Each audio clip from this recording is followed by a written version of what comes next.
گاؤں کی زندگی ہمیشہ سادہ، پرسکون اور قدرت کے قریب سمجھی جاتی ہے۔ کھیتوں میں ہل چلاتے کسان، مٹی کی خوشبو، جانوروں کی آوازیں اور شام کے وقت ٹھنڈی ہوا ایک ایسا ماحول بناتی جس میں وقت تھم سا جاتا تھا۔ ایسے ہی گاؤں کے کنارے ایک لڑکا رہتا تھا جس کا نام اکرم تھا۔ اکرم غریب گھرانے کا بیٹا تھا۔ اس کے پاس نہ زمین تھی نہ بڑا کاروبار۔ اس کی روزی کا ذریعہ بس یہ تھا کہ صبح سویرے بکریوں کو چراگاہ میں لے جاتا اور شام ڈھلے واپس آتا۔ اس کی زندگی بالکل عام سی تھی، مگر اس کے دل میں ایک عجیب سی کمی رہتی، جیسے وہ کسی چیز کا انتظار کر رہا ہو، کسی انجانی خواہش کا، کسی خواب کا۔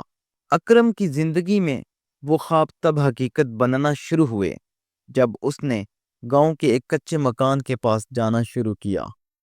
یہ مکان کنویں کے قریب تھا جہاں اکثر گاؤں والے پانی لینے آتے، مگر اکرم نے دیکھا کہ یہاں زیادہ تر وقت گہری خاموشی چھائی رہتی ہے۔ اس مکان میں ایک میاں بیوی اور ان کی جوان بیٹی سلمہ رہتے تھے۔ میاں بیوی دن بھر کھیتوں پر مصروف رہتے اور گھر زیادہ تر سلمہ کے حوالے ہوتا۔ سلمہ کی خوبصورتی اور تنہائی دونوں نے اکرم کے دل میں ہلچل مچا دی تھی۔ شروع میں جب وہ وہاں پانی پینے جاتا تو سلمہ صرف گھڑے میں پانی ڈال کر رکھ دیتی۔ کبھی دروازے سے ہلکی سی جھلک دکھائی دیتی، کبھی کھڑکی سے پردہ ہٹتا اور ایک لمحے کے لیے اس کا چہرہ نظر آتا۔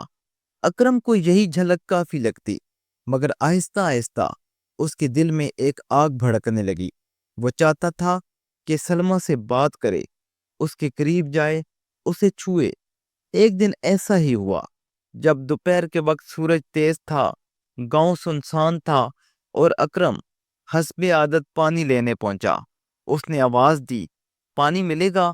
دروازہ کھلا اور سلمہ نے دھیرے سے کہا، آج باہر بہت گرمی ہے، اندر آ جاؤ، میں پانی لے آتی ہوں۔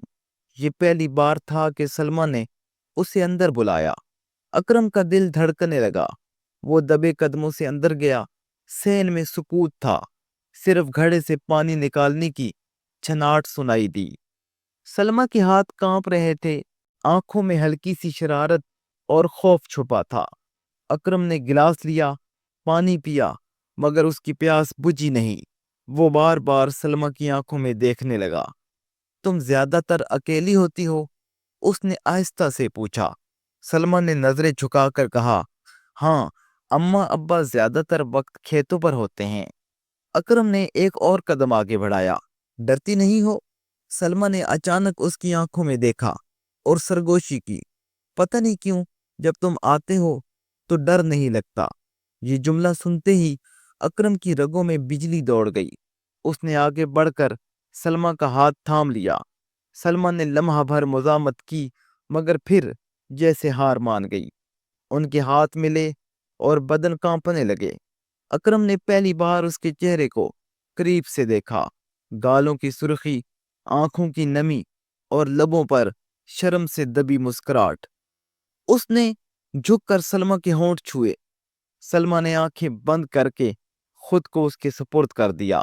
کمرے کی مٹی کی دیواریں اس راز کی گواہ بن گئیں۔ آہوں، سرگوشیوں اور دھڑکنوں کی ایک نئی دنیا وجود میں آئی۔ وہ دونوں ایسے مدہوش ہوئے جیسے برسوں سے ایک دوسرے کو پانے کی خواہش دل میں لیے جی رہے ہوں۔ یہ لمحہ ایک بار کا نہ رہا۔ اس دن کے بعد ان دونوں کی زندگی بدل گئی۔ اکرم کی بکریاں شام ڈھلے اسی راستے پر رک جاتی اور وہ سیدھا سلمہ کے گھر چلا جاتا۔ سلمہ بھی اس کا انتظار کرتی، کھڑکی سے جھانکتی، دل میں بے قراری لیے۔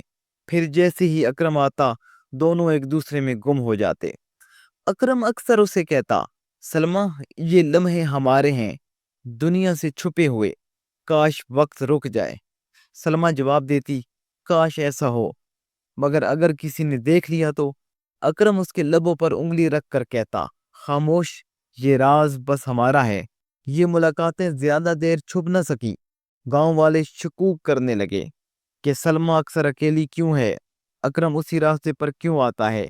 مگر دونوں عشق میں اتنے گم تھے کہ انہیں کسی الزام یا ڈر کی پرواہ نہ رہی۔ سلمیٰ اب پوری طرح اکرم کی ہو گئی تھی۔ وہ اس کے لمس کے بغیر ادھوری لگتی۔ ان کے درمیان کوئی فاصلہ نہ رہا تھا۔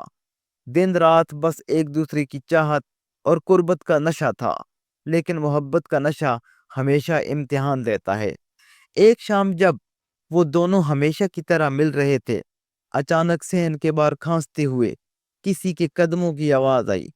سلمیٰ گھبرا کر پیچھے ہٹی۔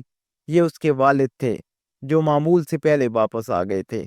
اکرم کا دل دھک سے رہ گیا۔ وہ کھڑکی سے کود کر باہر نکلا اور بکریوں کے درمیان چھپ گیا۔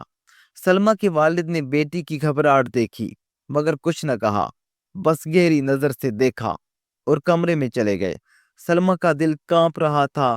اگلے دن جب اکرم آیا تو سلمیٰ رو رہی تھی۔ اکرم، مجھے ڈر لگ رہا ہے، ابا نے کچھ شک کر دیا ہے۔ اکرم نے اسے گلے لگا کر کہا، ڈر مت، اگر وقت آیا تو میں تمہیں سب کے سامنے اپنا لوں گا۔ یہ سن کر سلمیٰ کا خوف کم ہوا اور محبت اور بڑھ گئی۔ وہ پہلے سے زیادہ دیوانہ وار اکرم کو چاہنے لگی۔ دن گزرتے گئے، ان کا عشق اور گہرا ہوتا گیا۔ اب یہ محض تنہائی کا کھیل نہیں رہا تھا، بلکہ ایک ایسی وابستگی تھی جس میں جان تک دینے کا جذبہ تھا۔ اکرم سوچتا کہ ایک دن وہ بکری چرانے والے سے بڑھ کر کچھ بنے گا اور سلمیٰ کو اپنی بیوی بنا کر سب کے سامنے فخر سے پیش کرے گا۔ ان کی محبت ایک راز کی طرح گاؤں کے گوشے گوشے میں سرگوشی بنتی رہی۔ کوئی کھل کر کچھ نہ کہہ سکا، مگر سب جانتے تھے کہ اکرم کی شامیں اور سلمیٰ کی تنہائی ایک دوسرے کی امانت ہیں۔ یہ کہانی محض جسمانی محبت پر ختم نہیں ہوئی، بلکہ ایک ایسے عشق کی داستان بن گئی جس میں دو تنہا دلوں نے ایک دوسرے میں سکون پایا۔ اکرم کی غربت اور سلمیٰ کی تنہائی نے مل کر ایک ایسی محبت کو جنم دیا جو سب سے چھپی رہی، مگر ان کے دلوں میں ہمیشہ زندہ رہی۔ اکرم بکری چراتے ہوئے مسکرا دیتا، کیونکہ اسے معلوم تھا کہ شام کو اس کی اصل دنیا اس کا انتظار کر رہی ہے، اور سلمیٰ دن بھر صحن میں بیٹھی اس پل کی راہ دیکھتی رہتی جب وہ دروازہ کھٹکھٹائے گا اور ان کی محبت ایک بار پھر رازدار دیواروں کے بیچ سانس لے گی۔